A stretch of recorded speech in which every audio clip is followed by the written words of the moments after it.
us get it very clear. The Nigerian military has never been to war with any country. The only place Nigerian military has shown power or shown war was in Nigeria. Everything else we've gone was outside the country, and it was either we are going for the United Nations mission, peacekeeping, or the Economic Community of West African States, peacekeeping, or the ECOMA, the Economic Community Monitoring Force. So in these areas, Nigeria has gone for one thing: it's going to bring back peace, serenity, tranquility, orderliness, and disarmament in these countries, just to make sure they return back to normal. We've been in Congo in the 60s, we've been in Mali, we've been in Guinea-Bissau, we've been in Liberia, we've been in Somalia, we've also been in Lebanon, trying to help Lebanon survive the invasion of Israel in 1978. In Liberia, we helped Liberia and Chancellor return back to power in 1997. And then also helped Chancellor to get out of power in 2003.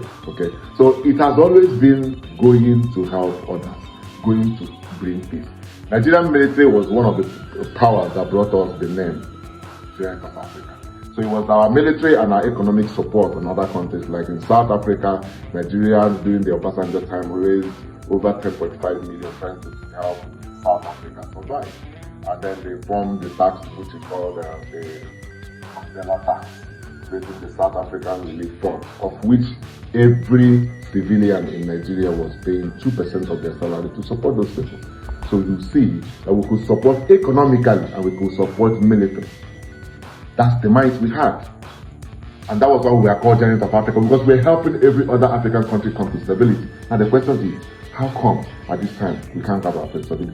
Nigerian military, like you say, can always go helping any area, showing force to bring back order in any area where there is disorder. In 1993, when the OPC issue happened, Nigerian military was confrontational with them, and that was by the time the detention group from 1990 almost through 2001 when Gani Adams was arrested.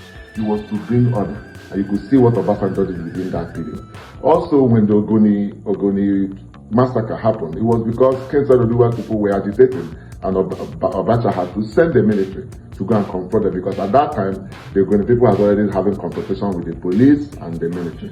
In 1999, the UDI issue, when Obasanjo was president, people from the UDI in Bayelsa State, when our brother was singing, I said, don't kill it in Papa, that's where he got that inspiration from, Timaya. So the military has always gone to raid to confront a society or confront a community whenever there is tension.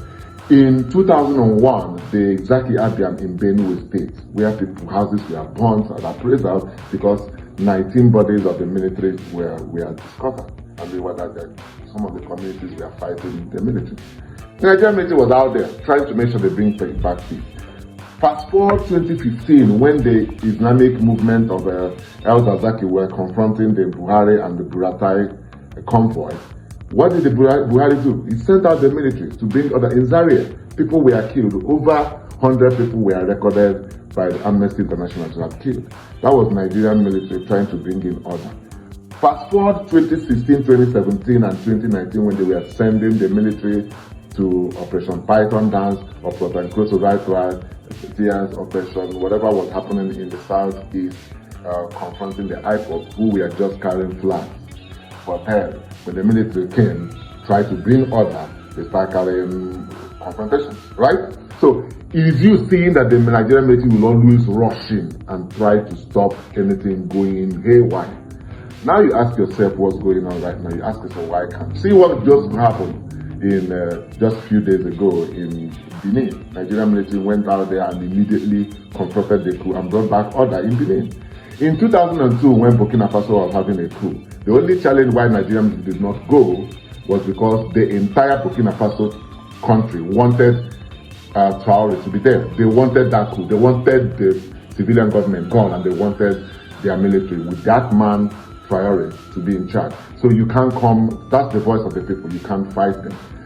We cannot say also that the Nigerian military had a war with Cameroon during the Bakassi Peninsula struggle. That wasn't a war. Yes, there were a little bit of a tension, but as long as the 1961 referendum won by the British can be considered, the International Criminal Court have already ceded the judgment in 2002 to Cameroon. So what Obasanjo did was just to sign the Green Tree Agreement and let that tension die out.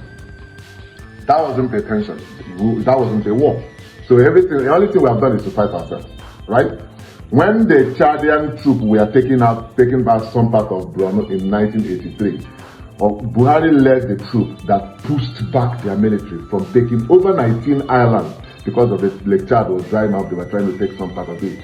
That particular confrontation did not go well with the civilian government, and that was what led to the December 31st, 1983 coup by Buhari that brought Buhari into power. So every step the Nigerian military has taken was to bring in order, to bring in serenity, to bring in tranquility, to bring in peace. Now you ask yourself, what is going on?